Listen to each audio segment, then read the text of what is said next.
Good afternoon, everyone. Good afternoon. Good afternoon. I'm Sister Meadow. How are you? I'm You good. look good. I'm fine, and you? And you too. I'm fine. Bad day girl. Bad day girl. God. Mama at 60. Mama Mama of back. I just got better.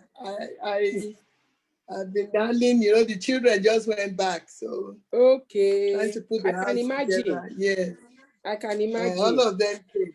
Then so it you was still not need easy. to. Thank you so much. Yeah. You still have to, take some time out. You have to rest very well. Yes. It's not easy, really. It wasn't. It was a lot of days of planning. Yes. Handing them over there, getting their clothes, getting their this and that. We thank God. How are my children? They are fine. They are fine. And the grandbaby. Àti ni o ń bọ̀ lọ́nà. Okay, mo rò pé mo rí baby nígbà tẹ́ lọ sí Dubai. No, kò tí ní. Kò tí ní baby. That's the way to go. My son ti tẹ̀ ó ṣíwájú. Baby la fi ṣíwájú lọ́dọ̀ tiwa. Guys, wahala. Oh, but they will not settle down. Yeah. Yeah. You look good. I don't know. I'm not able to do this. You guys have to teach me. You look good too. In fact, no, your background. What did you say? The background. Okay, the background. It's very easy. It's very easy. I think it's because I'm using phones. I don't have my iPad. You know what? I did this one on a phone too. Once you set it like that, it remains. You know when we see at the meeting on Thursday, remind me. Okay. I'll teach you. I will. I'll teach you how to do it. Mama, I'm jealous, don't you all look so corporate. It's very easy. It's actually very easy. It's very easy. Just remind me. Remind me, I'll teach you how to go about it.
Recording in progress.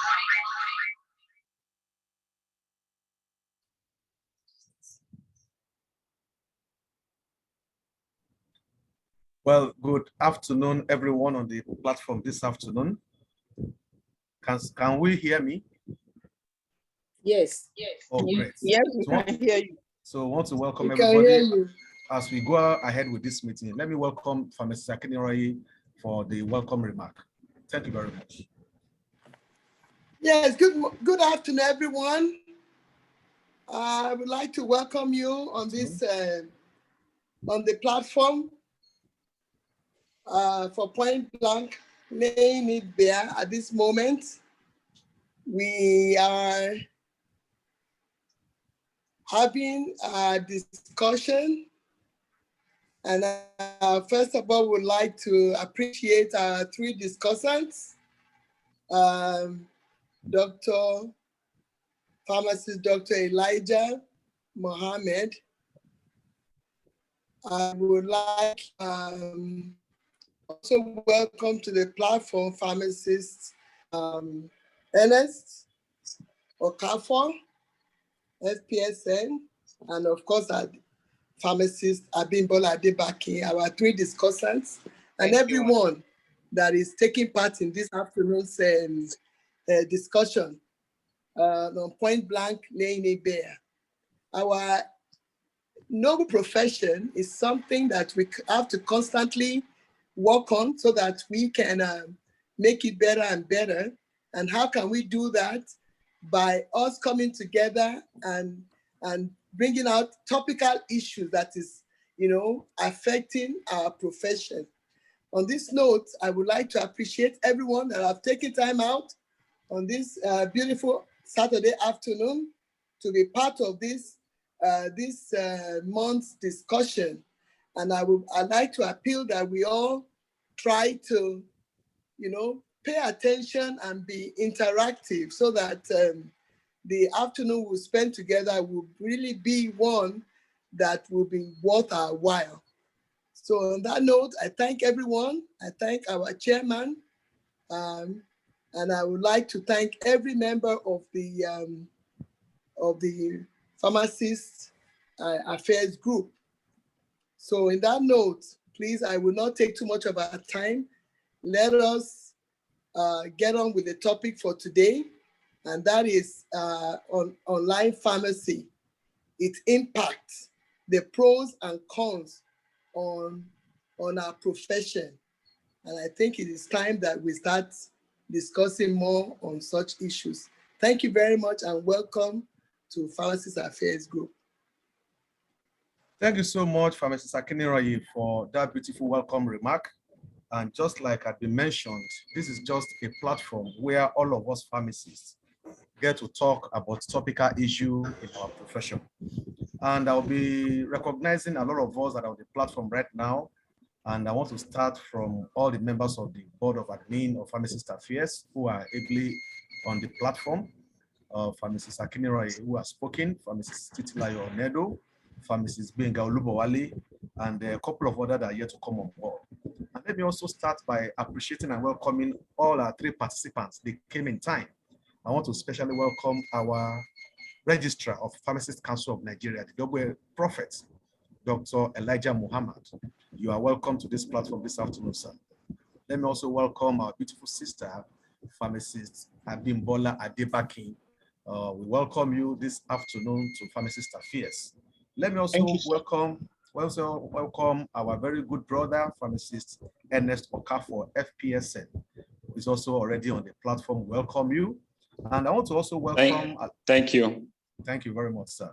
And I want to also welcome every other people that are here, Pharmacist Obayomi Onashoku, Abimbola Falokwe Lawal, Adagazu Emmanuel, Bukola Ayinde, Kalista, Chioma Ezike, Dorcas Iyalas, David Ekuemen, Emeka Falilat Kolawole, Pharmacist Gafaru Madeyi, Pharmacist Ishaku Daniel, Isa Toyi Mustafa, Pharmacist Mudupe Bakari, Pharmacist Esther Aromiwura, Pharmacist Obi Tyson, Pharmacist Obianuju Ugu, Pharmacist Obideyi Olabanji, Pharmacist Oluwanifemi Adeniran, Pharmacist Omeza, Pharmacist Omolambe Oyebisi, Pharmacist Dr. Kingsley Oji, Professor Mbak Femi Oyewo, you are welcome, ma. Samira Jamal, Pharmacist Tosin, Michael Adeniyi, and Pharmacist Agatha, Pharmacist Winifred George, and so many other people that are coming on board this afternoon. I'm on the platform. Okay, yes, Pharmacist Oluwatayo Omotoyibo. Yes, you are welcome, ma. I saw your name. Sorry, I missed it. You are welcome, ma, and many other people that are coming on board this afternoon.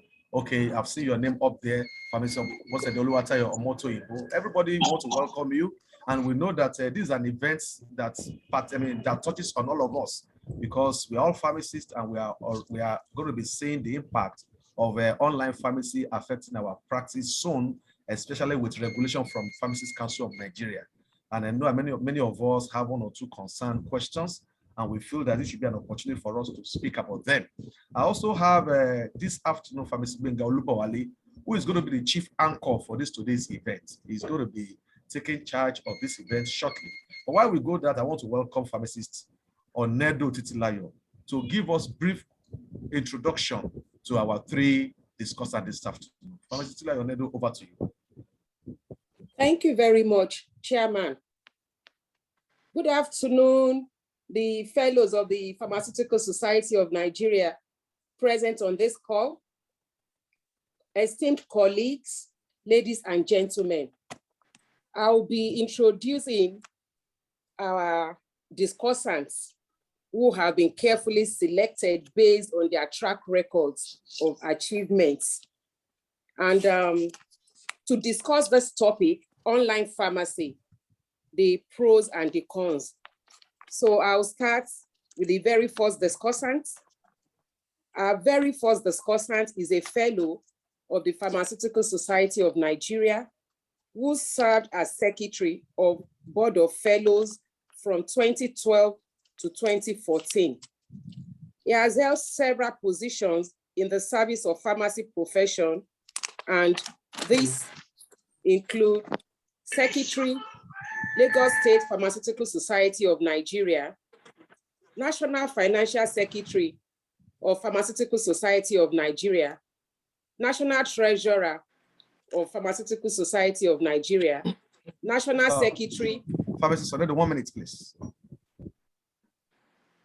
1 minute, can you hear me? I can. Yes, you didn't mention the name of the discussant to us. I will.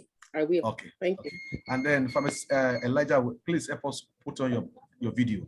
I want to showcase you, sir. Thank you. Go ahead. Okay. So he also served as the National Secretary of the Pharmaceutical Society of Nigeria. He served as the Foundation General Secretary of Christian Pharmacist Fellowship of Nigeria, where he's currently the Deputy President. He served as the Secretary of the PSN Relief Committee on Ikeja Bomb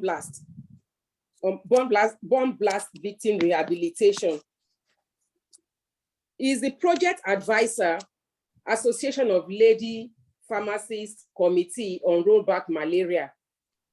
As a manager of men and material, he was serving as General Manager, Swiss Bausted Limited, before his appointment as Registrar and Secretary of the Governing Council of Pharmacists Council of Nigeria in 2014. Ladies and gentlemen, join me in welcoming as I present to you Dr. N.A.E. Mohammed, Fellow Pharmaceutical Society of Nigeria. You are welcome, sir. You are welcome, sir. Yeah, thank you very much. Sir, you are welcome, sir. You are welcome, sir. Sir, you are welcome. So the second discussant is a certified performance technologist, a pharmacist, a management consultant, and a tech innovator who is keen to drive performance improvements in the African healthcare system. She is the founder and CEO of Advantage Health Africa. Powering my pharmacy, my medicines, my labs, as well as Advantage Pharma. She's previously lead operation as Chief Operating Officer of the Tony Elumelu Foundation.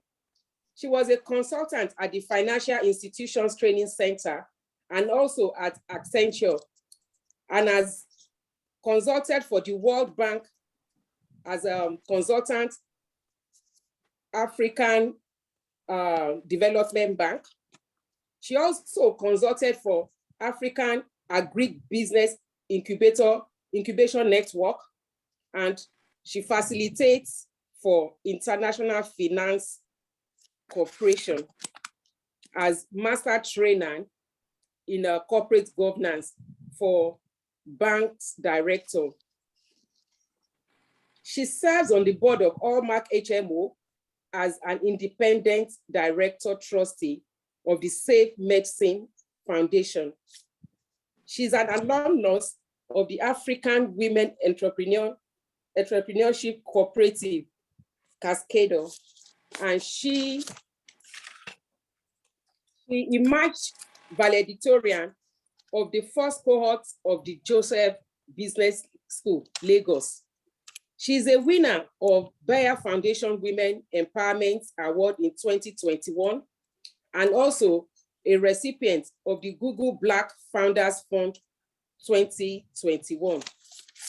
She designed and serves as program director of the Pharmacist Leadership Stimulation Program, which promotes career stabilization and skills development for young pharmacists.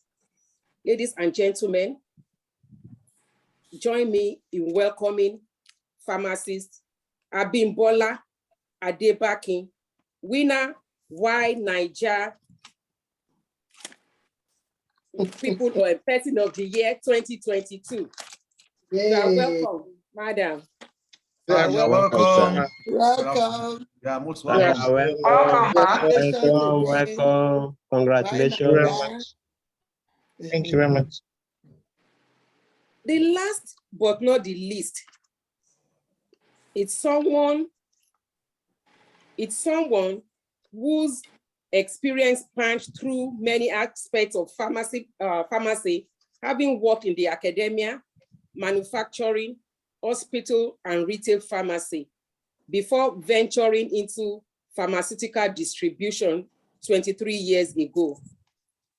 He served in the executive committee of the Board of Fellows of Pharmaceutical Society of Nigeria for consecutive 9 years as Assistant Secretary, and Financial Secretary, respectively. He's the founder, Managing Director, and Superintendent Pharmacist of Nemit Pharmaceutical Limited. He's someone who believes in impacting knowledge and using innovative ideas to bring positive change in a system. This he proved in pioneering a model outfit that today stands as reference point to many as a standard pharmaceutical wholesale and distribution company. He has passion for good ethical practice, and he has mentored many young pharmacists in achieving their goals.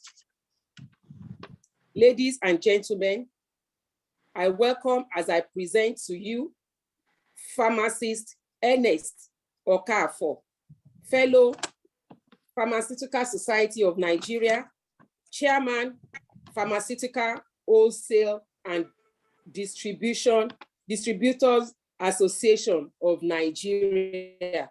You are most welcome, sir. Thank you. You're welcome. Thank you, Chairman. Over to you, Pharmacist Gbenga Olubowale.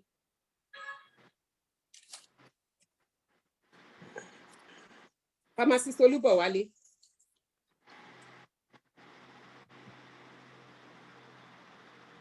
Well, while we are waiting for Pharmacist Olubowale to come on board, we will want to appreciate everyone one more time.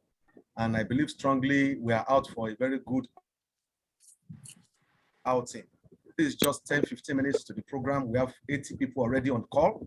And that means this topic is of very important factor in our midst today. So Pharmacist Olubowale, if you are set, it's over to you to give us, what about online pharmacy in Nigeria? Over to you, Pharmacist Olubowale. Hello, good afternoon.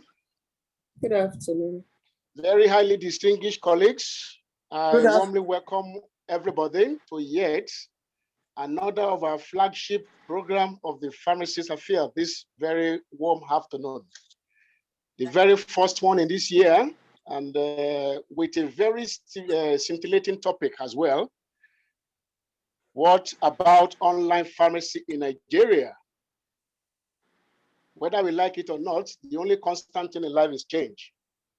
And luckily, a lot of players are already out there playing in the online field.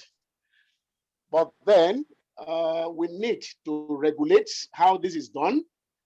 We need to learn from people who are already doing it. And we need to encourage as many people as who have the capability to join, because that seems to be a very good area that might take care of a lot of things as we all progress in our practice. This afternoon to talk to us, we have highly distinguished 3 men and women of timber and caliber who have been duly introduced to the house. And we will sit back while we give each of them 15 minutes to talk to us on the subject matter. At the end of the discussion, we as participants, we have the opportunity to interact with them. We have the chance to ask questions. We can either post our questions while the discussion is ongoing on the platform, or you wait to be recognized at the end to speak and ask your question. If you are ready, I believe we are also ready. So I will be inviting first to go our dear registrar, the man who has seen it all, who has brought so much stability to the regulatory affairs of the council. So please speak to us for the next 15 minutes. What is it about online pharmacy in this country? Pharmacist N.A. Elijah Mohammed, kindly talk to us. Thank you. Thank you, my dear brother and friend, Pharmacist Benga Olubawale. And thank you for the organizers of this program. And I welcome all my dear colleagues to this interactive program. We all know that online pharmacy is an internet-dependent pharmaceutical service provider operating within the Nigerian internet space. So every internet-based pharmaceutical service provider shall operate in line with the best practices and within relevant regulations in the telecommunication industry. Every internet-based pharmaceutical service provider shall make the sites user-friendly and interactive so as to ensure the mechanisms for consultancy services to patients or clients, for educating patients regarding the medications and disease states, for contacting patients regarding delays in delivery prescriptions, as well as feedback and calls. In addition, reporting adverse drug reactions and medication errors. These are part of those things that are expected in the internet-based service provider. For application of registration of online pharmacy, application for registration of online pharmaceutical services shall be made to the registrar, Pharmacists Council of Nigeria by the superintendent pharmacist, specifically designated for the online pharmaceutical service, who shall complete the application form accompanying with the following documents: application letter for registration of online pharmaceutical services, current annual license of the superintendent pharmacist, photocopy of the current premises registration license or evidence of current registration of the premises as applicable to existing pharmacies, evidence of payment of prescribed fees to council, new pharmacist letter of resignation from previous employment where applicable. If the premises or the practice is not owned by the superintendent pharmacist, there should be a legal agreement between the superintendent pharmacist in the new premises and the owner of the pharmaceutical premises where applicable, Company certificate of incorporation name is that is evidence of registration, either of business name is acceptable for pharmacies owned retail premises, because we are gravitating into pharmacies owned premises once the new to be into effect, so that if it's going to be pharmacies owned, it's just evidence of registration of business name that will suffice. That is, for example, Elijah Mohammed Pharmacy, once the new law comes into being.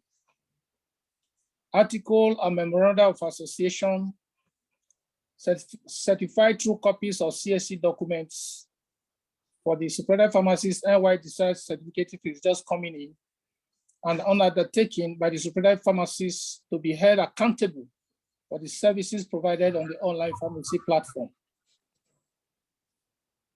So those are the synopsis of what is entailed in the online pharmacy practice. I'm sure we all are aware or conversant with the Gazette number 118, that spell out all legal things that are involved. So because of the limited time, I may not have time to go through the pages, but I believe we can access this document online in the PCN website. So Pharmacy Council of Nigeria has carried out stakeholders meeting in Lagos and Kano. That of Kano was done on Thursday, and probably we may have to extend it to some other geopolitical zone of the country. And the online pharmacy practice registration will kick off by Monday. What that means is that the platform will be open for individuals or companies to start the process of registration. As I said, this online pharmacy practice, we are also bringing in the office of the Inspector General of Police, that is the Interpol department, where they have seconded somebody for us, so that any operation or any provider that runs foul of the law, the site will be pulled down by them. So they are to help us to pull down sites that are not in compliance with what we are doing. I want to plead with colleagues to help in ensuring that this online pharmacy practice takes off smoothly. There may be some early challenges. I plead that we should cooperate with ourselves and ensure that this thing takes off fully, and we will all benefit from it. And we can recall that during the COVID era, the need for online pharmacy became very more relevant to everybody in the country. So I welcome you all to this program, and I look forward for a positive interaction that will bring about full takeoff of this program and for the benefit of all us in Nigeria. Thank you, and God bless you. Thank you so much, our dear registrar, for laying it bare as far as the regulation is concerned. Without much ado, we move on to the next discussant, pharmacist Abimbola Adebake. This is somebody who is already playing actively in the online pharmacy platform. Let's hear from her how easy it is. What are the things you want us to actually take particular note of? So, Pharmacist Adebake, you have the floor. Thank you. Good afternoon, sir. Good afternoon, everyone. My dear colleagues, and thank you so much, Pharmacist Adebake, for inviting me to come speak on this very important platform. I've noticed you cultivating it for years, and I'm so glad that it is impacting and reaching a lot of people. Thank you so much, our registrar, Dr. Elijah Mohammed.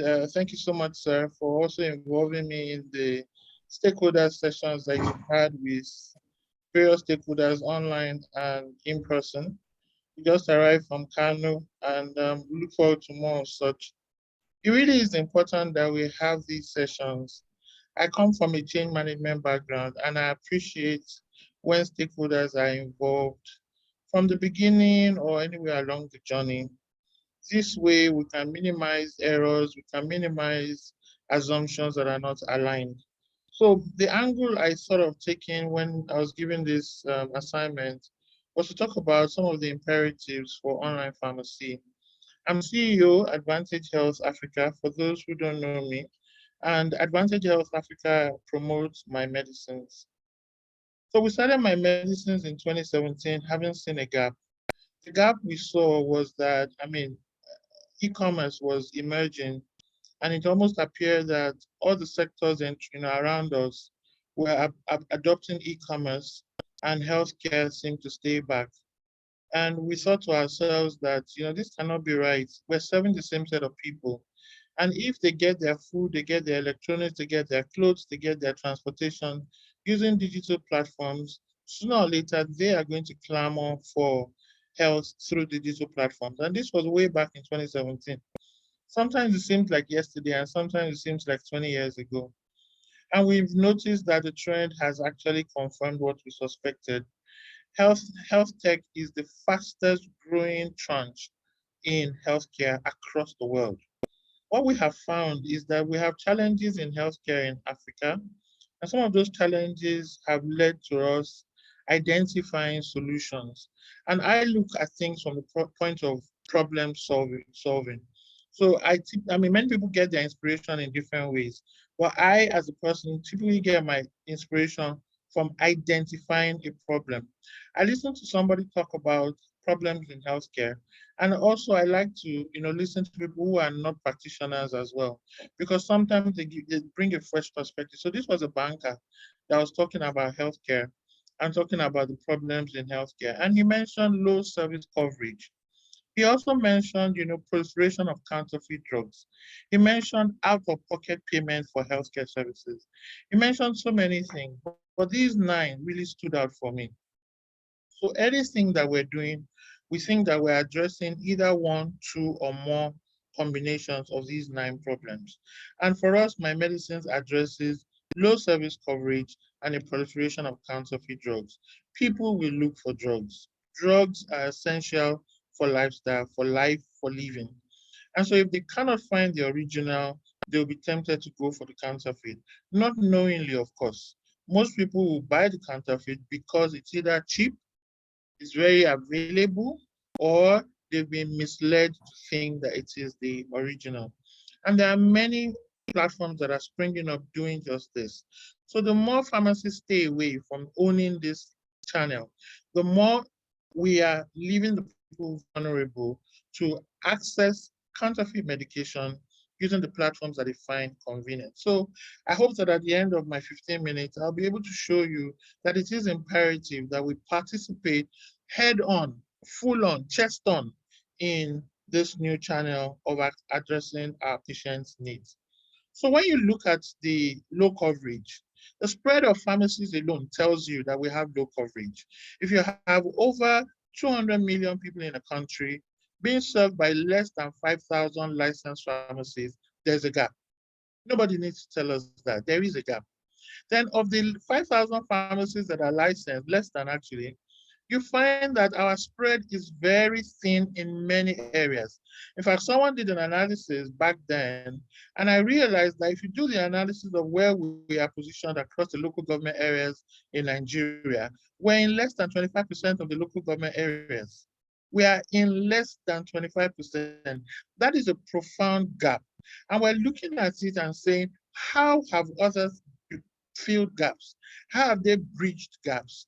And that's what makes you see that really using e-commerce platforms and e-commerce principles and models is one way to go. Another way to go is to open more pharmacies, which is a laudable program, and it's really important that we do that. But we have less than 12,000 pharmacies across Nigeria serving the entire industry. And all of us cannot be in community pharmacy. Many are in academics, many are in industry, so many are in hospital. We have fewer than 8,000 that can really, be present in community pharmacy practice. The other point to note is that a gap has been created in our life, in our economy, in our country, by the significant exodus of pharmacists along with other health providers, especially to Anglophone parts of the world. We speak English and they're looking for professionals. So it is natural that they come to Nigeria to poach. They come here actively to take pharmacists, take nurses, take medical doctors. Last year, we lost more than 8,000 medical doctors to these Anglophone countries. So it is no surprise that it is difficult for community pharmacists today to open new branches because they just cannot find pharmacists to hire, to be there as superintendent pharmacists, or even if they're not superintendent, to work there and serve the communities. So if we are not going to kid ourselves, we must appreciate that it is far gone that we should be arguing about whether there should be online pharmacies. What we should be strategizing around is how do we begin to own and command and control the online pharmacies that will spring up to bridge the gap. The last point I want to make under this key area is the fact that the people want it. Teleconsultation is gaining traction. We've been in operation since 2017, but it wasn't until 2020 that we were interviewed by CNN to talk about, how we were bridging the gap in making sure medicines got to people. And we were able to demonstrate that, look, we've seen this ahead. You must have this ability to be able to order your medicine, talk to your pharmacist remotely, and get the medicine, consume it safely, knowing that you've got both the physical medicine itself and the teleconsultation or the telepharmacy in any form. Already today, we do it in our physical pharmacies. In our brick and mortar pharmacies, sometimes somebody will send his driver to you. You pick up the phone and you talk to the patient. So, we cannot delude ourselves into thinking we're online pharmacy embraces the same principles you're embracing. We have fulfillment pharmacies on call. They are ready to chat with you, whether by text, whether by phone, whether by video, and they give the teleconsultation that is needed for you to use the medicines properly. The other thing we must note is that there's a huge gap in our drug distribution system that has been, I'm not an expert in supply chain, but I know that many people have done justice to the problem and many have tried to find solutions to it. One of the ways we can bridge this gap is to reduce the opacity as medication moves. Traceability and ability to track medication is so important. And online medicines are the ones that actually learn the best way because you can track every order, track every delivery, and if need be, track the individuals that actually consume the medication. So Nigeria has a deep, long-standing challenge with drug distribution. And as you go further away from the manufacturing point and the importation point to the consumers who actually do get hurt when injurious medicines are ingested, there is opacity at that level. We want to make sure that opacity is reduced, not nil because we really cannot nil it, but we can reduce it using as many transparent, traceable, trackable, accountable platforms as possible. The last point I want to make about the issue is the fact that we have a perfect storm here. We have people who are craving for medicines, sometimes for real serious issues and sometimes for lifestyle issues. We have people who are now caring for them under emotional pressure to make sure that their wards are well. We have people who are then going round and round from pharmacy to pharmacy, not having all the medicines they need. Many of us as pharmacists cannot carry the full inventory of drugs that are needed. Patients come with prescriptions and we can fill 2 out of 3, or 4 out of 6, or 1 out of 3. That is the reality we have. If we were interconnected, that is, we were speaking to each other, that is, I can open my software and see the medication down the road in another pharmacy, it would have been a beautiful thing. But we are not connected, we are disjointed. So we have a fractured, fragmented silo system in our end pharmacies, that's the community pharmacies. And therefore, we're not speaking to each other or leveraging even the numbers that we have. We're not leveraging our ability to say, wait, somebody will go down the road and pick the inventory there and give it to you. We don't have that communication. So what is happening is that people are blind to the availability of medication. So when we set up My Medicines, it was simply, and initially, it was simply to try and reduce this blindness. It was simply to say, where does medication exist? The only way to find it is to aggregate pharmacies together and be able to know your inventory when we call for it. Sooner or later, we'll put software to be able to see that inventory real time. Right now, we're doing it by crowdsourcing. Oh, who has? But soon, it doesn't make sense for us to be able to see the inventory, because that way, in seconds, soon in milliseconds, we can address those who need it and make it more efficient for you to order online. That perfect storm of not finding medication, of having a disjointed distribution system, and then of having counterfeiting existing here in Nigeria has created people's frenzy and worry. And we think that people have capitalized on it. Desperate, ill people, vulnerable people are being exploited all over the country, and we must put a stop to it. That's why this is an opportunity for innovators. For anyone who is innovative in their mindset, we think that this is the time, or it's, the time was yesterday, but nevertheless, today is, it's fine. It's for us to create alternative channels for those in need of last mile healthcare. And I'm talking about medicines today. Somebody else will talk about, diagnosis. Somebody else will talk about, consultation. We must find how to be there to create the credible alternative channels. Then we must create an enabling environment for those innovative solutions to thrive. And then we must ensure that we reward or incentivize or promote those who hold themselves accountable. That way we can replicate it. If we stamp down on them and get them to go under the radar, it'll be bad for us. So we bring them out, we showcase them so that people can even be guided. People who are looking for medicines know where to go. And I absolutely love what PCN is doing by creating an emblem and saying we will create like a kite mark for those who are doing it right, who will register or will license. So innovation is here, my colleagues. Innovation is here. Innovation is for viable medication distribution, viable drug blood distribution, viable distribution of medical devices. We know viable distribution of consultation. It's happening. It's happening already. So I'm glad we're having this session. I mean, if you told me to get up and talk about this from my sleep, I will wake up and do it. FOC any day, anytime. So it is time that we, join hands to do this. It's time that we pull all our existing inventory. We do more crowdsourcing. We do blockchain so that patient data can be protected, and we use last mile fulfillment as value adds. Many pharmacies know that whenever they tell me, oh, we're now delivering drugs, I welcome it. I don't see them as competition. I see them as collaborators, because the more of us do it and do it right, the more people's attention is drawn to what we're doing, and we can have a bigger pie. But my only check is I really prefer online shops rather than online malls. That's my personal preference for my, cautionary nature as someone who knows that drugs are poisons. I would really, really love for that traceability to be complete. And we can hold someone accountable that, hey, what's happening? You're dispensing medicines that should not be dispensed. For example, dangerous drugs. There's no reason why you should be able to get dangerous drugs online. You should only get them when we direct you to a physical pharmacy where they can check and keep your prescription. So there are all those cautions that must be taken, because we're implementing technology, we're implementing innovation, but we must also be cautious about it. So there are other medication e-commerce solutions all over Africa.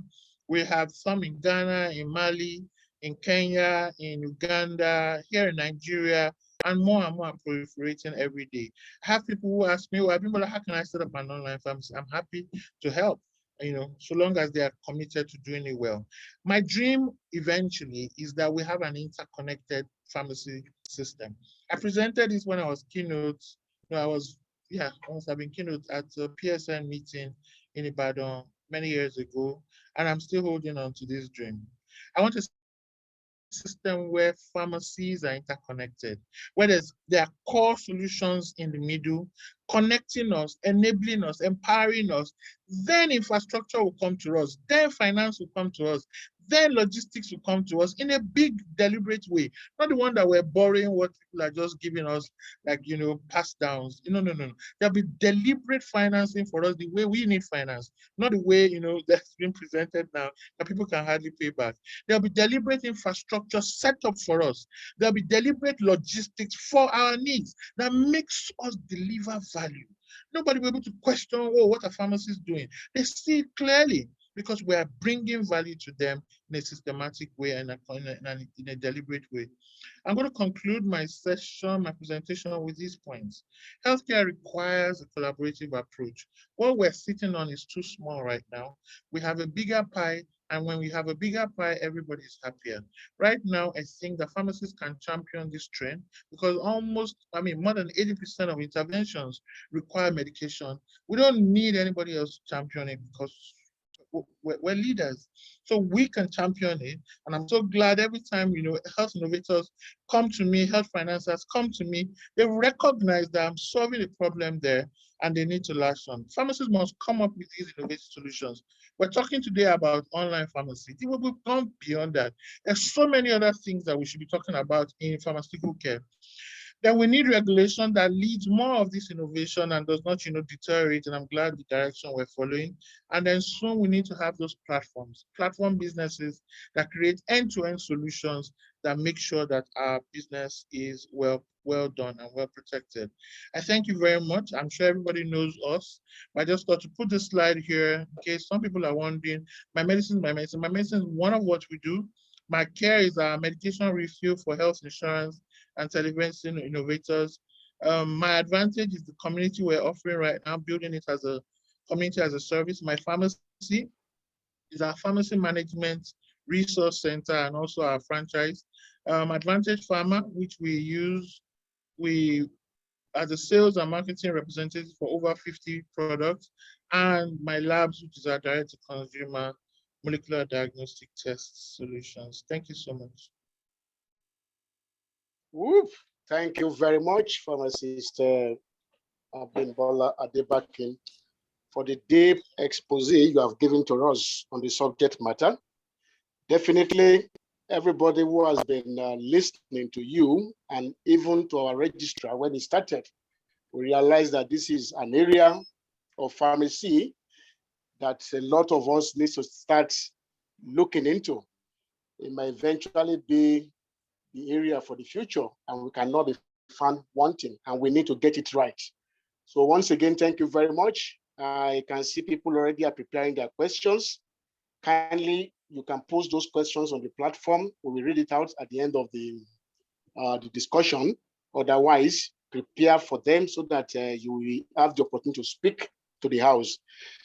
Now we are going to the very last topic, to the very last discussant, and it's also a no ordinary person. Is a very a come prepare himself. This is the chairman of the Pharma Wholesalers and Distribution Association of Nigeria, PAWDAN, and is also the CEO of Nemit Pharmaceuticals Nigeria Limited. Is no other person than pharmacist Ernest Okafor.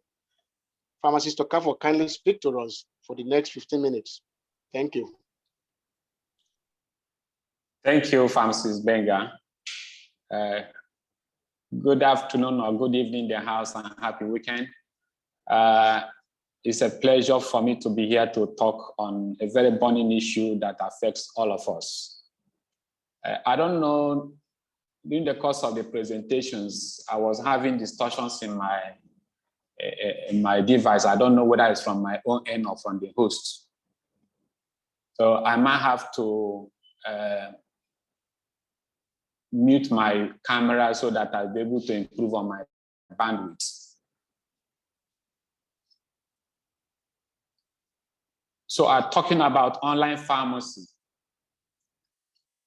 My former speaker, the former speakers have dealt so much on most of the definitions.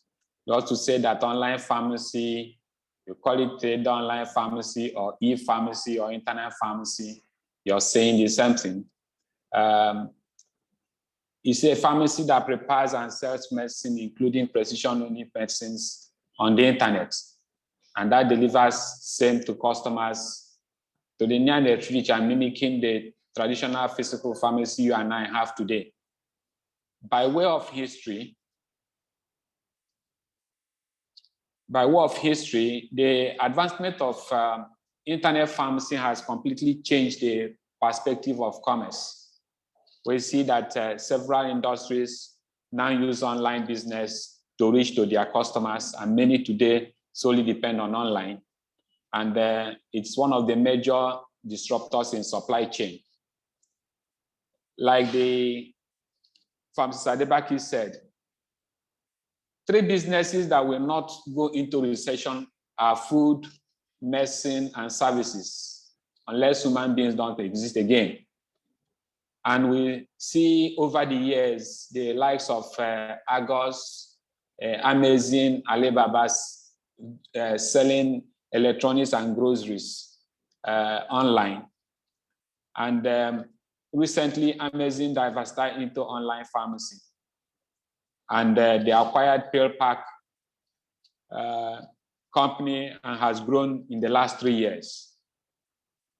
By way of history too, online pharmacy started in the US and Canada in the late 90s, and the practice spread very fast around the globe. It was largely followed by illegal online pharmacy with fake and adulterated medication from Mexico and China occupying that space. In FIP in Dublin, Ireland in 2013, which I happened to attend, American pharmacists came complaining of the disruptive effects of online pharmacy on their practice. The session suggested that there's little FIP could do, but advised countries to use their governments to curtail and regulate that sector. Are you hearing me? Yes, we are hearing you. Yes, we are hearing you. Okay.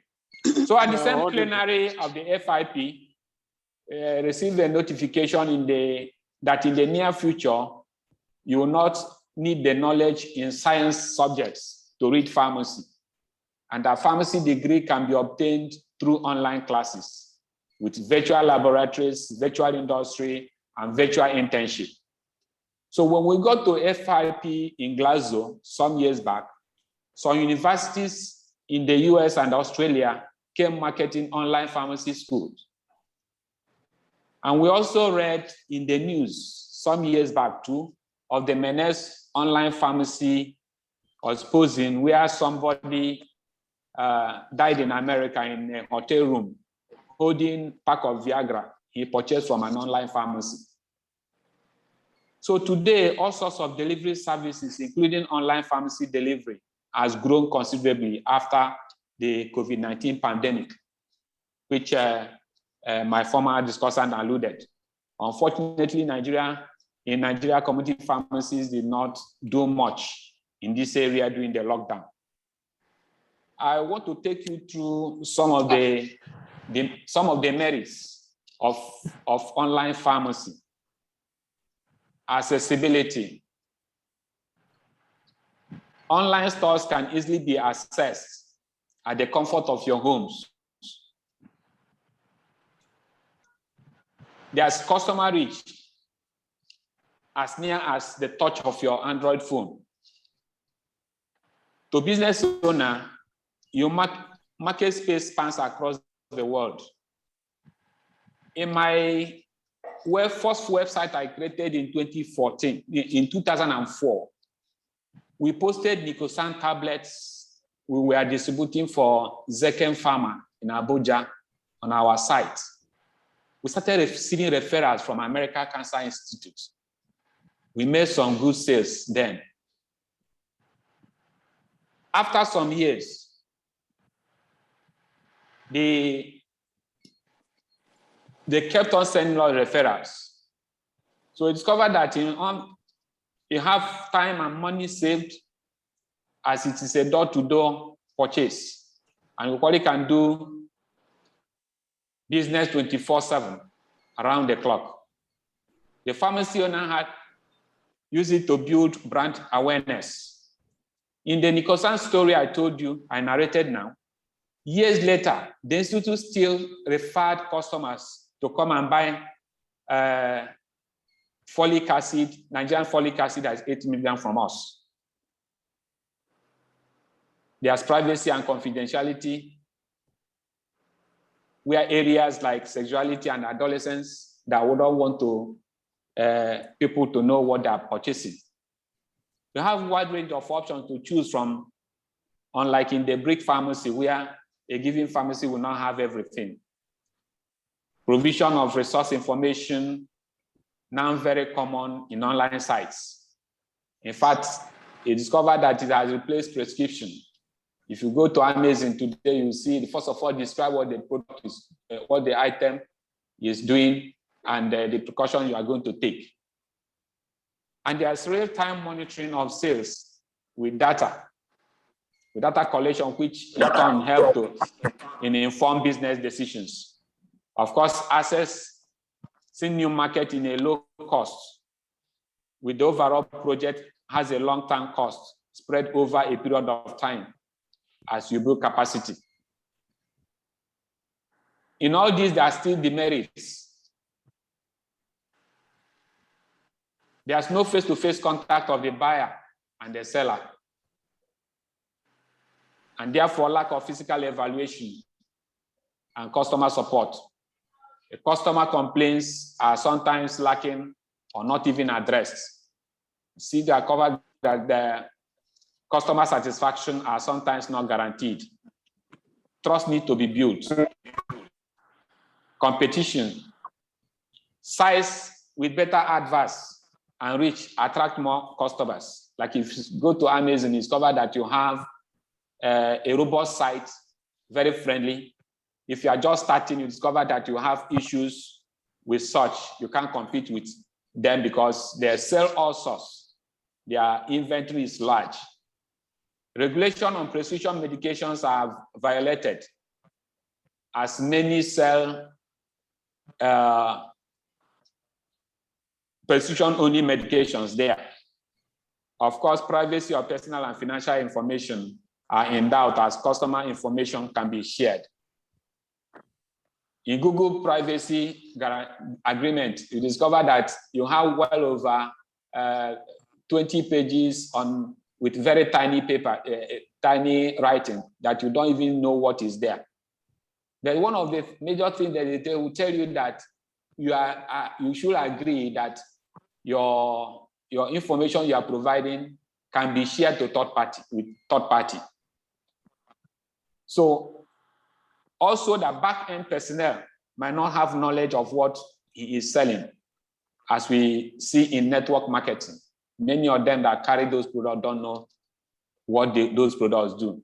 And of course, misuse and overuse of controlled drugs, very rampant in online sales, especially when they're coming from Mexico, in terms of America, and so on. There's brand name confusion. As this thing goes across countries and continents, different names come from the and when you are selling to the space. There's ambiguity of origin of the drug, and sale of falsified and adulterated products like inappropriate packaging and labeling are sometimes compromised. Of course, there's public safety at risk. Self-medication is very common online and is on the increase. These days, it is the customer that tells you what the drug and brand he wants based on what he has seen on the net. Envisage loss of job for professionals, which has been a concern to many. We saw this when Uber and Bolt chased branded taxi away from the roads of Nigeria, Lagos in particular. And of course, lack of proper legislation and control mitigates issue of online. Crime, cybercrime, and unsecure sites are on the increase. Banks will tell you that you should not click on icons and sites you are not sure of. We have food for thought, which I try to put. I put some pointers to some of them. The chaotic drug market in Nigeria. I put it that it's pharmacists mainly that caused it, promoted it over the years.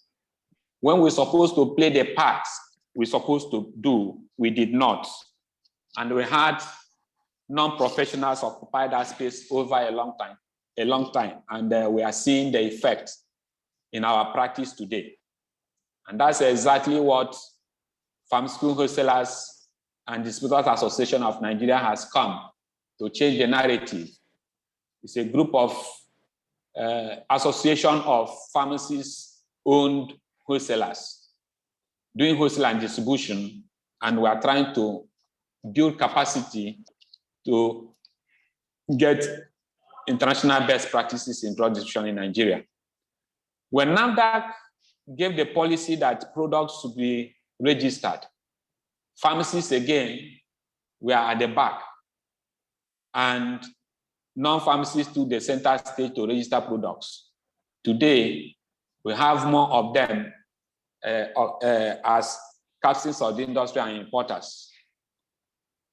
On the clinical pharmacy in Nigeria, again, I blame pharmacists. Our older colleagues opted for, and we are comfortable with pigeonhole dispensing instead of improving the hospital practice. I want to commend the CPAN for trying to redeem the situation in clinical pharmacy practice, and thanks to PharmD program. On the national health insurance, what we are going through, at the same time, I'm blaming pharmacists, because when NIHS came, many pharmacies were at the background when HMOs were owned and administered by doctors. The institutions that are doing, that are handling HMOs today had to employ doctors. But in area of chain pharmacy in Nigeria, this is where I give pass mark to pharmacists, but a lot need to be done in area of funding and capacity building.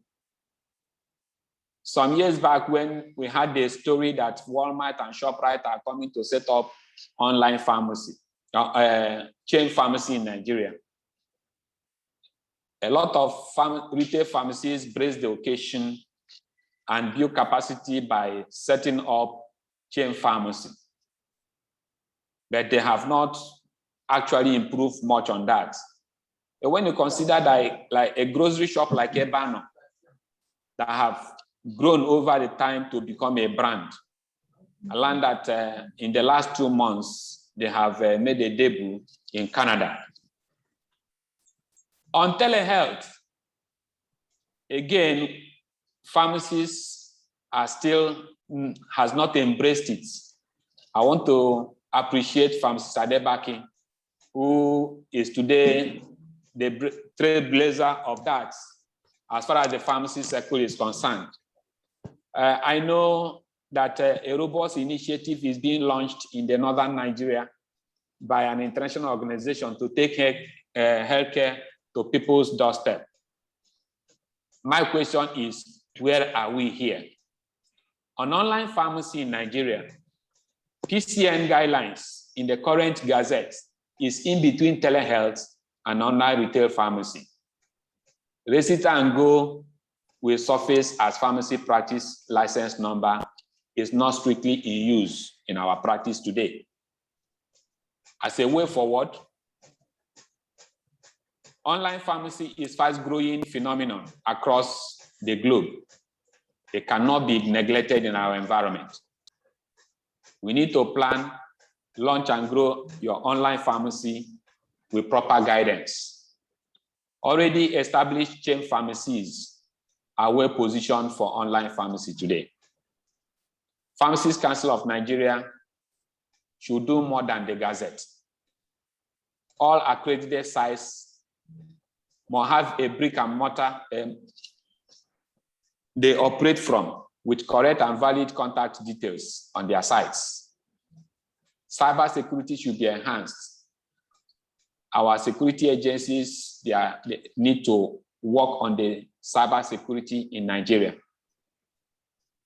PCN logo shall be on all accredited sites and the sites linked to PCN for proper monitoring. Pharmacists Council need to make statement on online pharmacy wholesale. Conga, having launched Conga Health, equally launched Conga Wholesale Online and aggregated medical doctors to have a buy-in into that. My question is, has the NDDG guideline been vacated? What margin is prescribed for online pharmacy sales, both retail and wholesales? Decorum and ethical pharmacy practice is strictly advised. We see all sorts in pharmacy group platforms. As professionals, we need to be up and doing to safeguard our practice. During the question and answers, you'll be able to put things like, throw more light on some of these, but I know that we cannot sit on the fence anymore. We must embrace online pharmacy. Thank you very much. Thank you so much, Pharmacist Ernest Okafor, for that brilliant delivery. We've heard it from the three speakers. He's spoken so well about what online pharmacy is all about. The role of the regulator also have been thrown at us. We've heard from the operators, what are the pros and the cons? I am particularly interested in the last submission of Pharmacist Ernest Okafor, where I talked about the food for thought, the nuggets he raised there. And the summary to me is about us being proactive and not reactive. I think that should be one critical takeaway for all of us here. So that at the end of this session, let it be that we will not only be listeners, but we also begin to be doers of some of these things. So that at the end of the day, we are taking the driver's seat by ourselves and playing the critical roles demanded of us as professionals. Now we have had the submissions. Let's see, do we have any questions, clarification? Let's use the next 10 minutes thereabouts to do this. You can either post your question to us on this platform or you raise your hand to be recognized to speak. Already, there is a question from somebody already on the platform, and I read.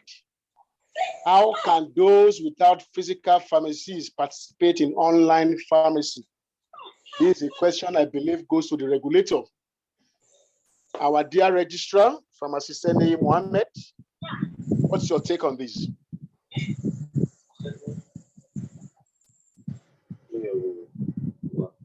Hello. Yes, please speak to us, Pharmacist Mohammed. Yes, please. You must have a physical address for us to be able to trace who you are. You may not necessarily have a retail practice, the conventional retail practice, but you must have a physical office that we can identify you with, be able to relate and interface with you, so that when the chiefs are down, we should be able to trace where you are and then do the needful. Thank you very much. Okay, thank you, our registrar. I can see the hand of the National Treasurer of PSN, Pharmacist Gafar Madin. Can you please unmute and speak to us and ask your question?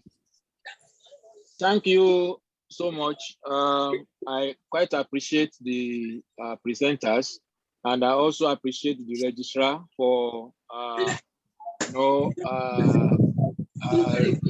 developing regulations to manage online pharmacy, because it is inevitable, really. It's inevitable.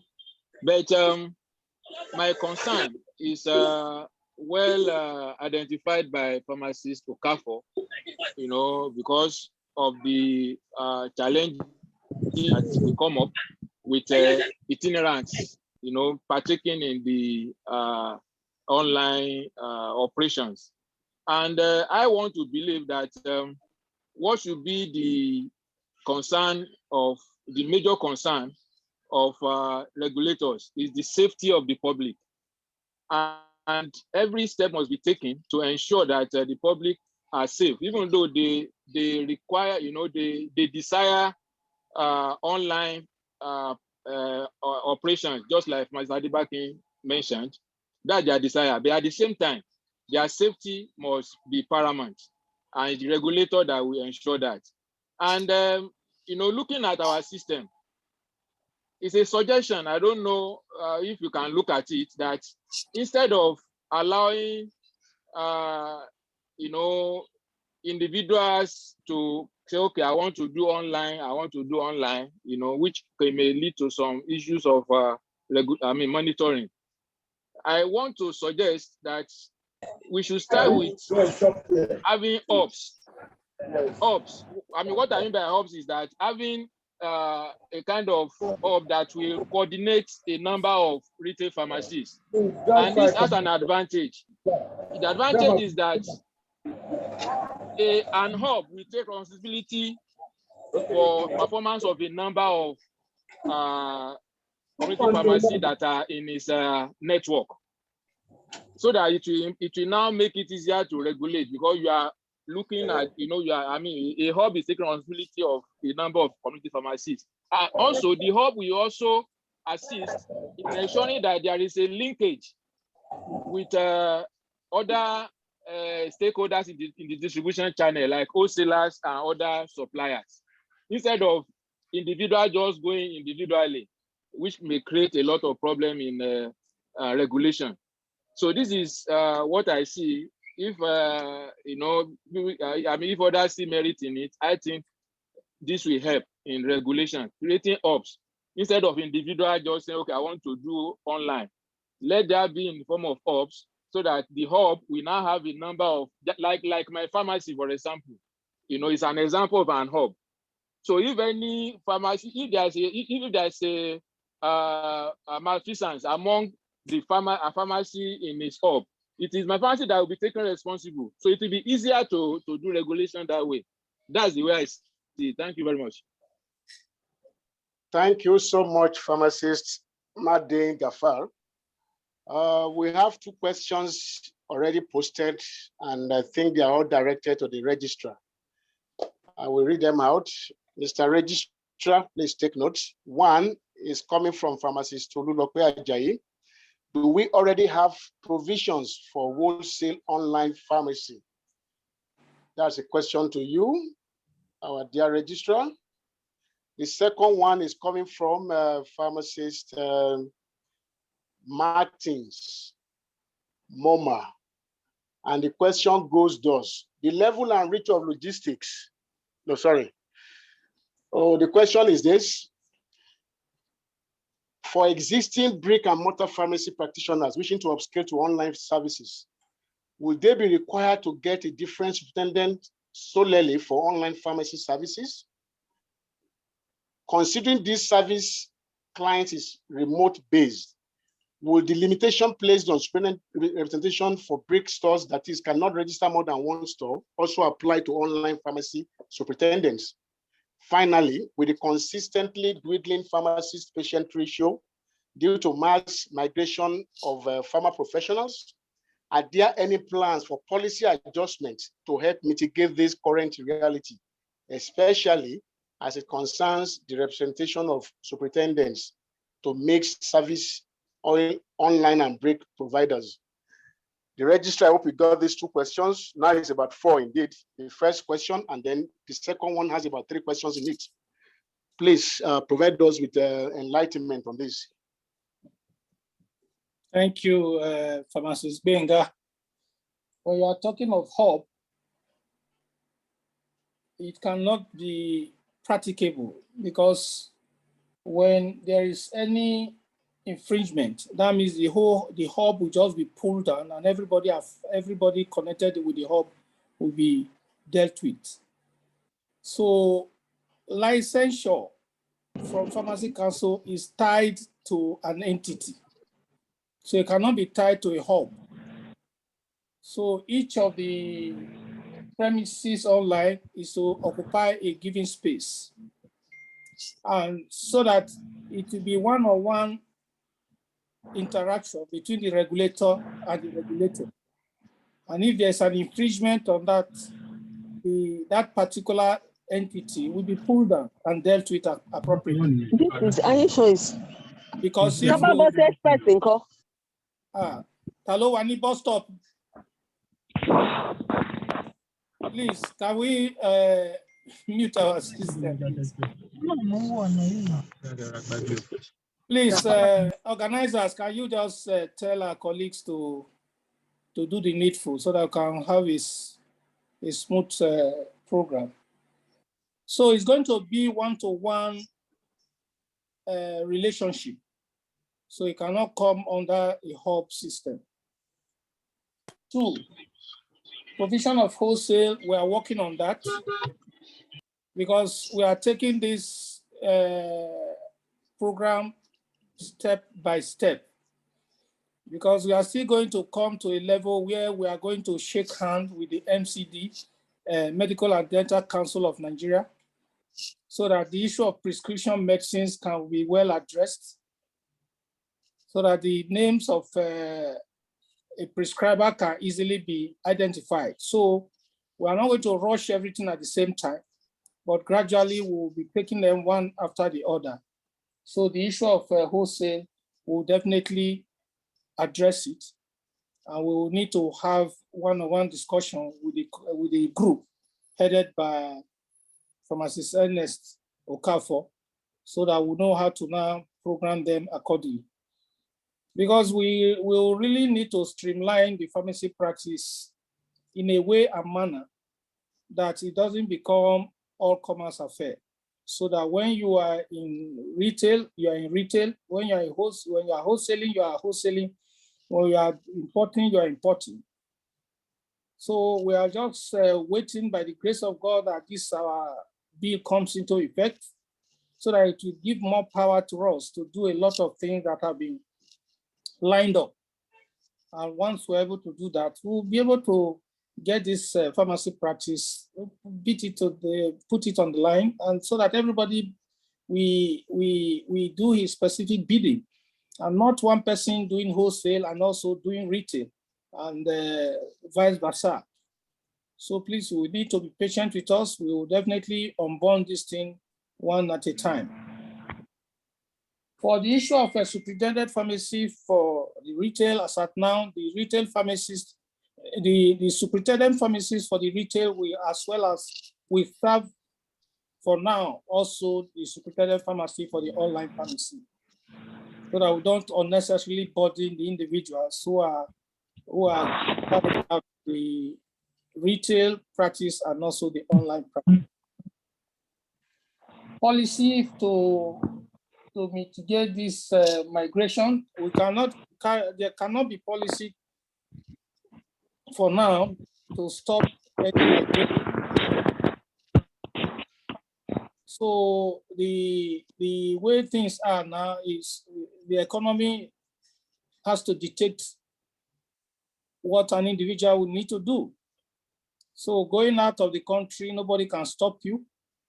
But what we are advising these young colleagues of ours, it is not as interesting as they think it is over there. So we the elderly ones, should please counsel these individuals properly, so that they will know exactly where they are going and what they are going to meet there. Because most of the report getting back to us is that some of them get there, they don't practice pharmacy because they can't fit in. So we should be able to educate these our younger ones so that the place they are going, they should be sure of where they are really going to. We as a regulatory body, we are very concerned about it. We are concerned about their going. We are concerned about what happens to them there. And we're also very concerned about the practice in the country. And the practice in the country is of paramount importance to Pharmacy Council of Nigeria. We'll try and see how we can make the environment more conducive for us. But however, these younger ones need to be talked to. Most of them are too much in a hurry, and they should please understand where they are going to, so that they just not going out because they want to go out.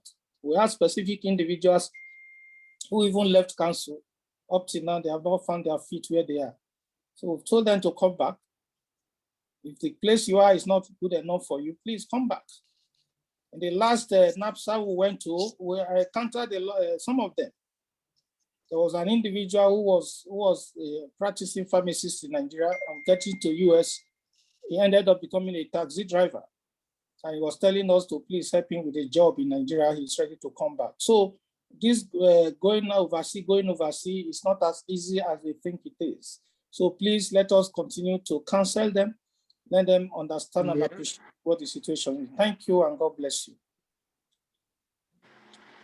Thank you so much, our dear registrar, for the clarification you have given so far. We will take a quick pause now, and then we continue with the question and answer.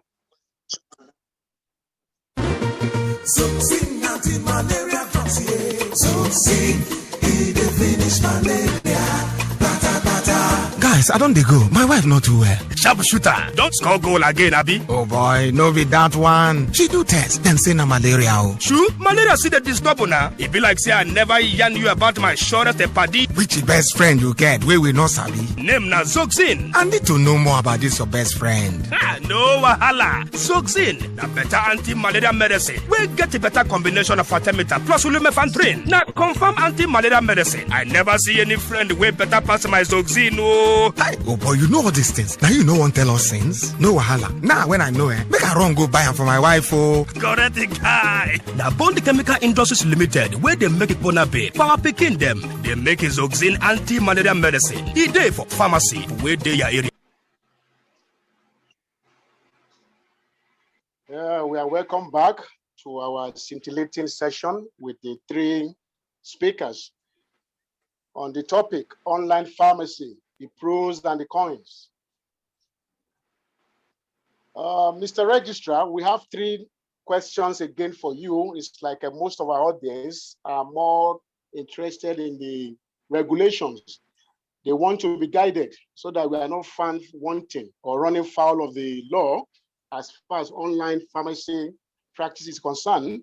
There's a question here from pharmacist Olabisi.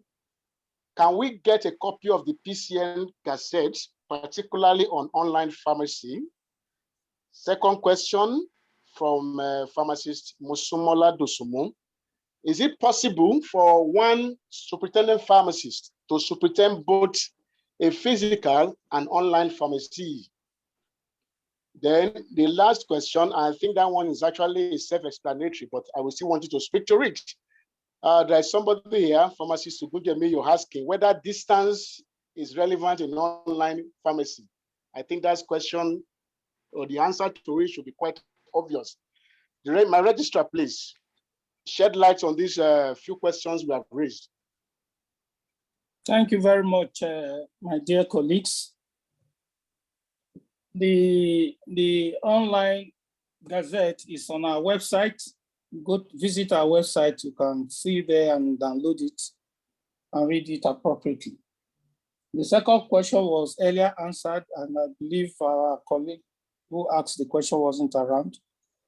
We are saying for now, the superintendent pharmacist of the community pharmacy can as well dub as the superintendent pharmacist for the online. And then for distance, there's no issue of distance in online. You just get your space in the platform. and that's all.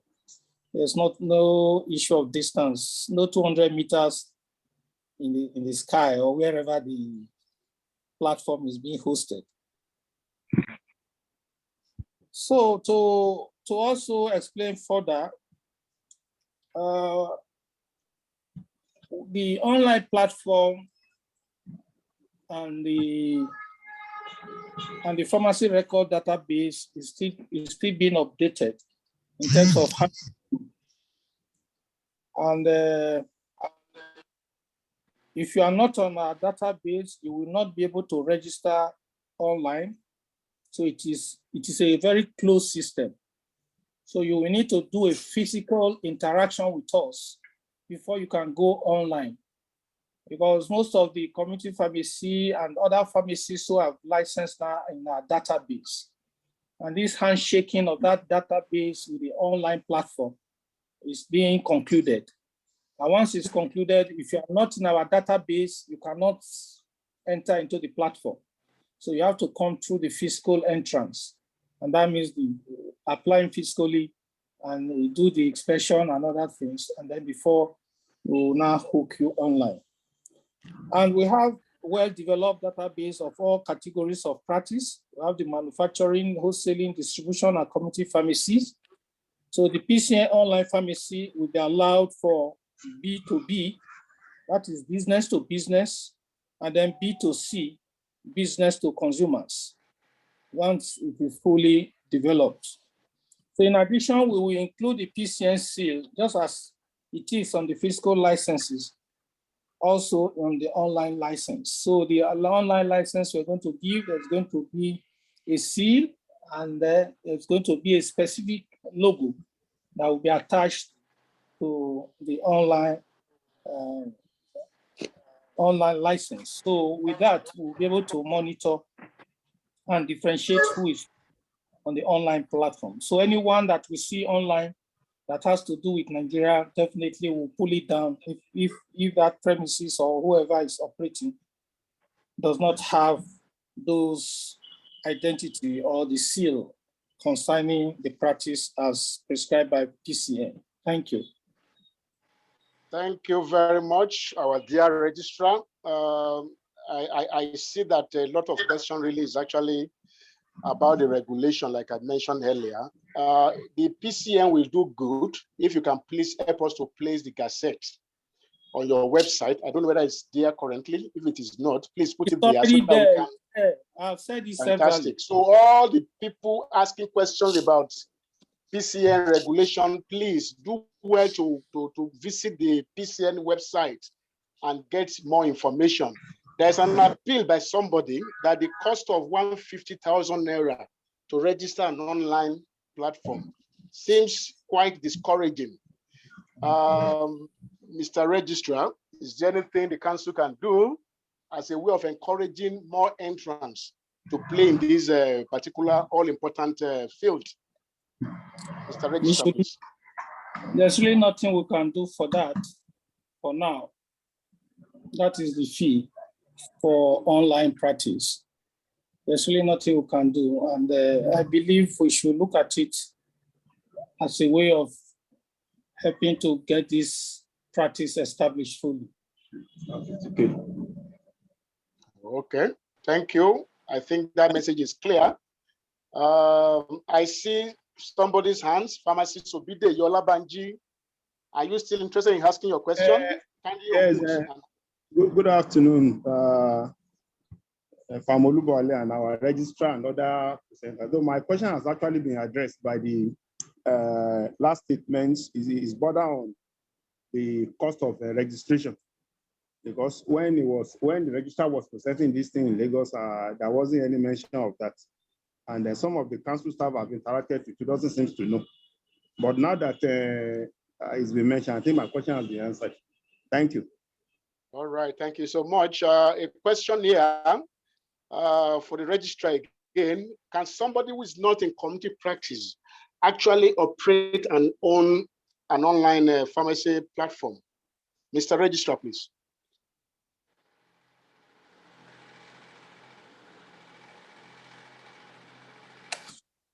Is the person a pharmacist or is a company registered to practice pharmacy? The person is a pharmacist, probably in other area, technical group of, of the profession, who is interested in online pharmacy practice business. What's your take, please? I think that this is what we are trying to avoid. You don't just jump from one practice environment to the other. So how are you going to coordinate your online practice with the work you are doing? If you are in the manufacturing now, are you going to tell me as you are in the factory, you'll be operating the online? We shouldn't use this opportunity to create register and go again. I don't think we should do that. Please, as a superintendent pharmacy, the word superintendent pharmacy is very, very important, very, very important. So if you're in the factory, how are you going to superintend over what is online? Are you going to be shortly? I don't think we need to encourage such a thing, please. So that's my take for that. Okay, thank you. I can see two hands quickly. Pharmacist Tommy Onofua, please unmute and speak to us. Ask your question, straight to your question.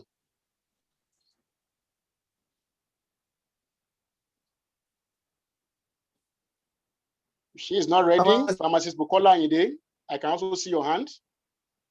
Yes, good afternoon. Yes, please. sorry, I'm in traffic in case there is any noise. I'm actually the one that asked the question about pharmacists in other area of practice. I'm in hospital practice and it's clinically based. So I just want to know if I'm interested in practicing, consulting in online practice. I'm asking if I could be a superintendent pharmacist while still operating as an hospital pharmacist. I think it's been answered. I think the registrar has answered that. It's already been answered. Oh, yeah, okay. Maybe you were distracted. No, I had you using an example of an industry. That was why I decided to check that. Oh, okay. Yeah. Well, the registrar, I'm sure, is something that can be looked into, but I think the concern of the council really is about how do we regulate this practice. I mean, people should be, we don't want people to see this as a side hustle. It's something you need to take seriously as a whole full-time kind of a thing, if possible, as much as possible. If I get the drift of the registrar, right? Yes, I would also like to add that. Please ask your question.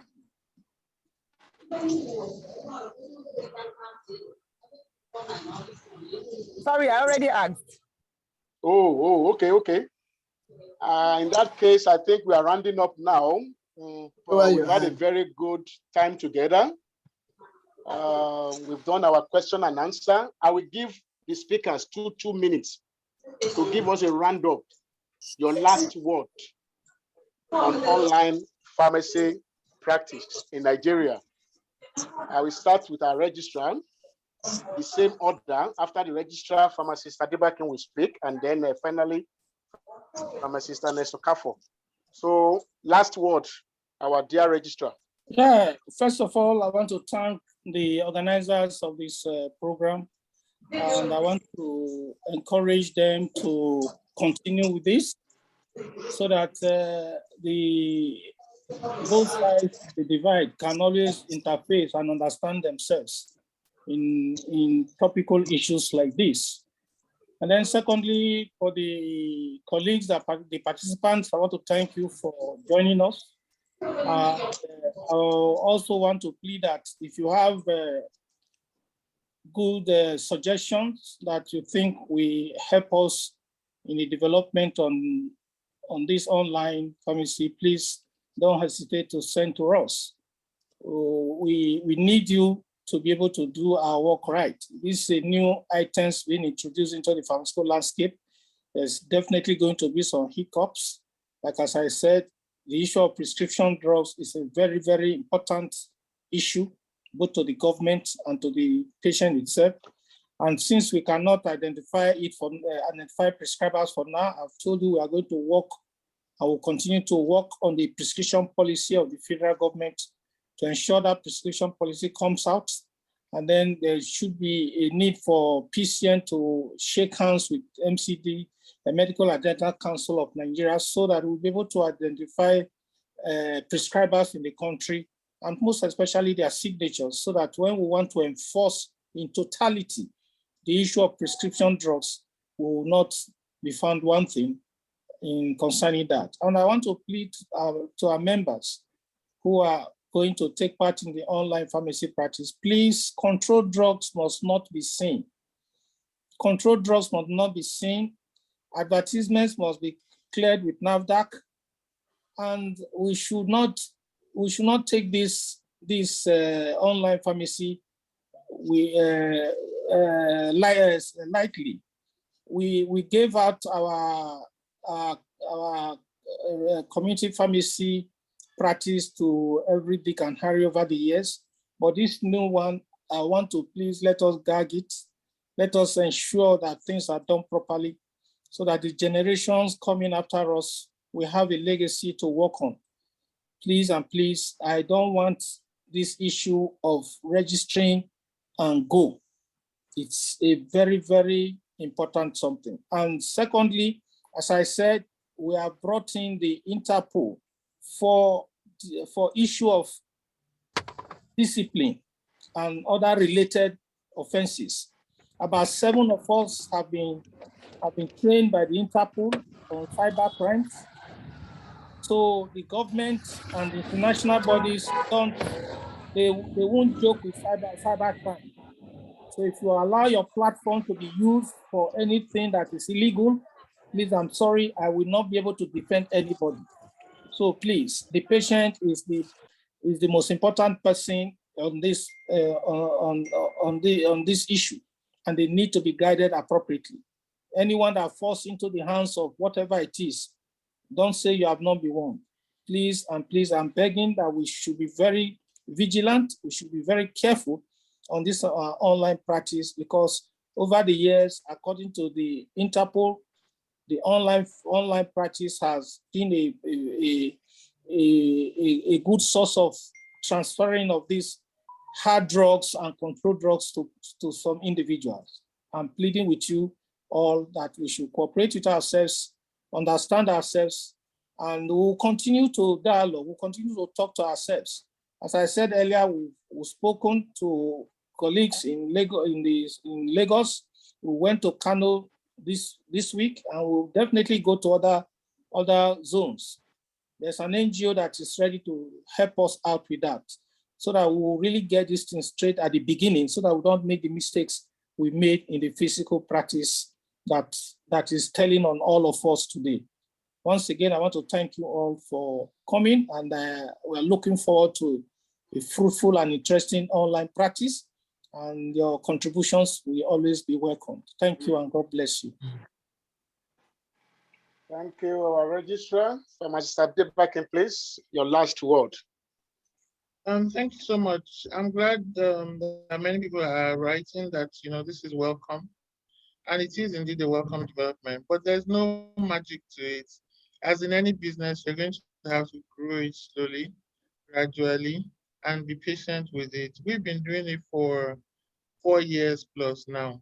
I can tell you the first year, we sold very little. And then, it's been growing and growing, and it's becoming more significant now. The margins are also not as huge as some people might think. So don't be tempted, to cut corners when you do start. And yes, it might look nice and glamorous out there. The work behind is huge. You have to be on your toes with monitoring, quality assurance, and making sure that you don't overtrade. And then there'll be many people that will try and be cunning. Some will want medicines for abortions. Some will want medicines for, that they're addicted to. Some will want medicines that are dangerous drugs. Please be careful. Train your staff and keep them, motivated for good customer service, but also for quality assurance. We've had to go for ISO certification just to have an outsider audit our processes and make sure that, we're on top of what we say we are doing. So I just, pray that, it goes well for those who do venture into it. but it's not a must-have. It's simply one aspect of practice using a channel. There's so many other aspects of our practice that we can, enhance using digital platforms. Thank you so much. Thank you very much, Pharmacist Abimbola Adebakin. And finally, Pharmacist Ernesto Kafo, your last word, please. Okay. Thank you. Once again, I want to thank the organizers of this forum, quite inciting and educative. In my presentation, I talked about proliferation of register and go. It came up in the question. One of the ways I think we should mitigate it is that registrar should right now promote, I equally said it, promote the use of PCN registration numbers, even at the site, that practitioners should put it. Then the person that is working in the hospital asking whether she can open up online practice. I think the space where that person can play is to either partner or do a locum in an online site in area of drug education and so on. So you discover the opportunities for online sales, including pharmacy, is huge and growing. And we are professional. As professionals, we can no longer sit and fold our arms. We need to flow with consumer culture and demands, and in consonance with global best practices. You can consider that fast food entrepreneurs, they now are adding drive-through options to their outlets to accommodate the dynamic and busy lifestyle of the consumers. Moving into a new way of doing things or new markets can look like clipping into the unknown. But with the right advice that bequeaths right knowledge and support from people like Pharmacist Adebaki, who have blazed the trail, will be able, you can do it. Just build capacity over time.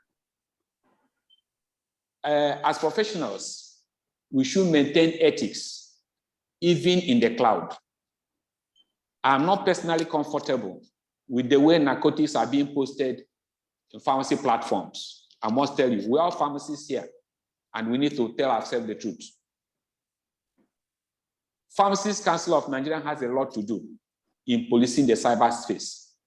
They should build capacity in personnel recruitment and training to meet up with the envisaged challenges. Few hours of public hearing before the bill was passed, and even now, is inadequate. It's not enough. Inadequate prescription and dispensing policy in Nigeria is still a setback to healthcare development in Nigeria, and a challenge in online dispensing of prescription drugs, including narcotics. Public awareness and stakeholders' engagement is key to success of online pharmacy in Nigeria. And to enhance the benefits and reduce the risk of online pharmacy, I will suggest two-pronged approach. First, we need to focus on policy with laws regulating online pharmacy in Nigeria, which can be escalated beyond our borders by engaging internet service providers, just like federal government did with Twitter. People thought that it was not going to be possible. If we employ that, engaging them, they'll be able to sanitize what their subscribers do with their site. Then we need to focus on consumer by increasing health literacy required for making informed and appropriate health decisions and choices. Recognizing that most of the opportunities the world of medicine can offer, still so much.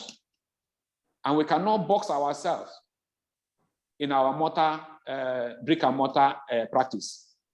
Patient safety should be guaranteed for medicines sold via internet by proper counseling. On this note, I want to say thank you for giving me the opportunity to speak. Thank you so much, our highly distinguished speakers. I'm sure the audience will agree with me that this has been a well-spent time together. We promised 2 hours, we are delivering, or we have delivered in less than 2 hours. Kudos to everybody. Before I ask the chairman of the Board of Pharmacy Affairs, Pharmacist Biodun Ajibade, to give the vote of thanks, I want us all, like I've always said to a lot of people, that we should strive to be part of the solutions, pharmaceutical solutions here, rather than be part of the problems. There are so many problems and challenges. And if we really want to move forward, we must face these challenges heads on and come forth with practical solutions, which is exactly what we have discussed this afternoon. So once again, I dove my heart for all the speakers and all the participants of today. And I wish us all a good evening. And while I hand over to Pharmacist Biodun Ajibade to give the vote of thanks. Thank you, everybody. Hello, Adebowale. Fellow Adebowale, I think we have 2 hands up if we did. So we finished question and answers, so we can't take that again. Unless the House permits me to go back. We are following a schedule. I understand. Yeah, they can post their questions, which you can get back to them on, so that we can keep the time. Please, colleagues, don't feel offended. You can post your questions to us. I also get people requesting for the record of this program. I'm sure the Pharmacist Affairs Group will do the needful to ensure that all participants get a copy of this. Pharmacist Ajibade, please. Thank you, and thank you everybody for this wonderful afternoon engagement. I first of all want to appreciate God for the privilege of today, and then all of us who took our time to attend this edition of Point Blank, laying it bare in this month of March 2022. All the fellows of PSN that are in the house, we appreciate you. All our officials of PSN, all our regulators on board, we appreciate all of us for being with us in this engagement. And I want to go specifically to our discussants. And I want to say a very big thank you to the Registrar, Pharmacists Council of Nigeria. Well, it is everybody's desire to know more about the regulation on online pharmacy. And it is timely that you came on the platform, and we can see that 90% of questions are directed at regulation. And we believe strongly that the opportunity you have offered us to be part of this engagement today has further helped the profession by ensuring that more people are informed and more people now have better opportunity to now take on the assignment of hosting an online pharmacy. Already, we know that it's a very good addition to our practice in Nigeria, because by virtue of our numbers, we cannot reach out to a lot of people. But knowing that internet penetration in Nigeria is speculated to be 60% by 2026, which means by the year 2026, more than 120 million Nigerians will be able to use internet. And that is a huge number of people in this country that can use internet to access pharmaceutical services in Nigeria. So for us, online pharmacy is a key advantage to the profession. And coming out this afternoon to discuss it just shows that how important this is to the pharmacy practice. And I want to thank you, sir, our registrar, for putting everything open to us, laying it bare. Many of us have thought before that it's going to be something difficult to achieve. But from what you have discussed today, you have made it so simple. And in fact, we love the fact that no site will be hosted without a physical address, which means nobody can sell anything without being traced.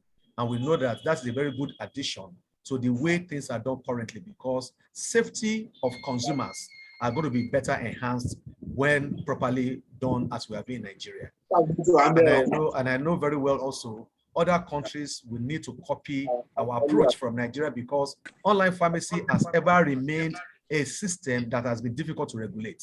But from the way PCN is going around it, it means that we are going to do it better. So I want to say big kudos to the registrar and his team at the registry for this wonderful outcome. on the plan to host online pharmacy practice in Nigeria. Let me go to my very good sister, Pharmacist Adebaki. Well, you have been there for some time and we have been following you. And I can tell you your innovation is one of the things that have moved a lot of us very close to you. And we specifically thank you because you are actually driving the youth at heart. Because when you look at some of the things you are doing, only the youth at heart will have very strong connection with you. And that is the future.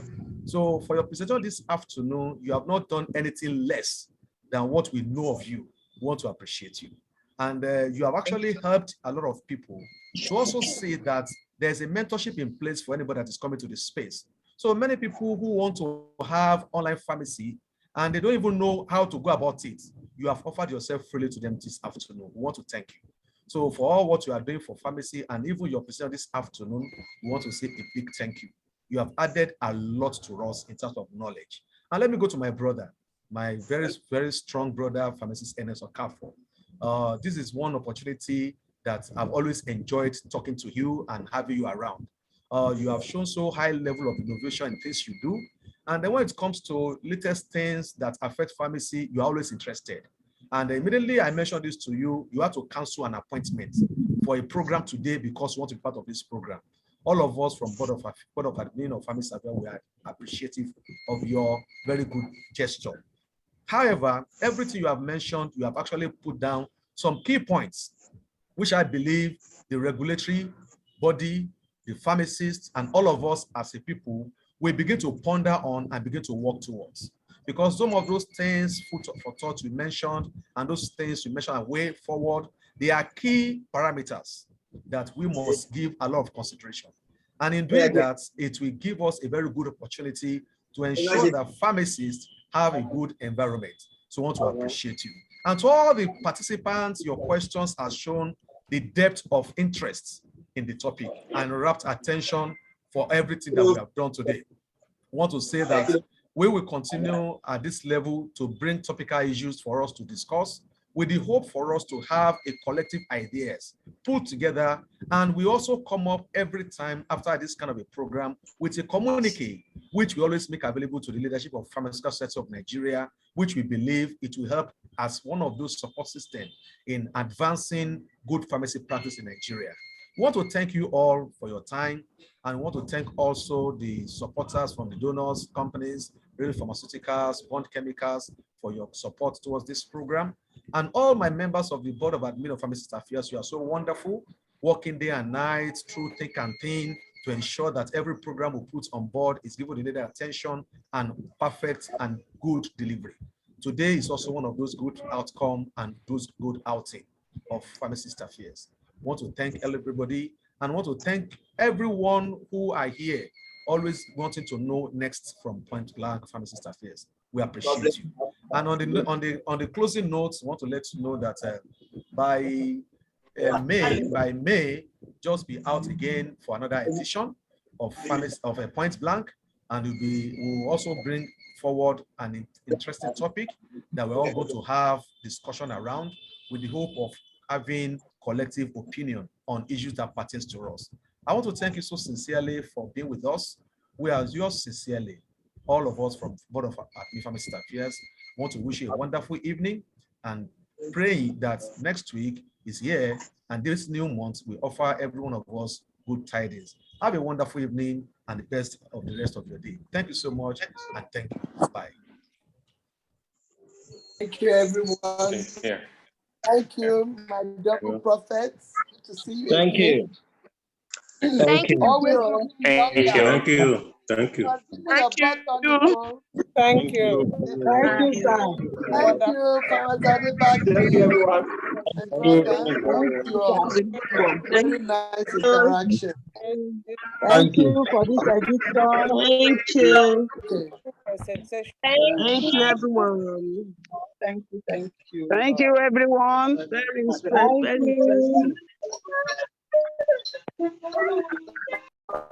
Thank you, everyone. Thank you all.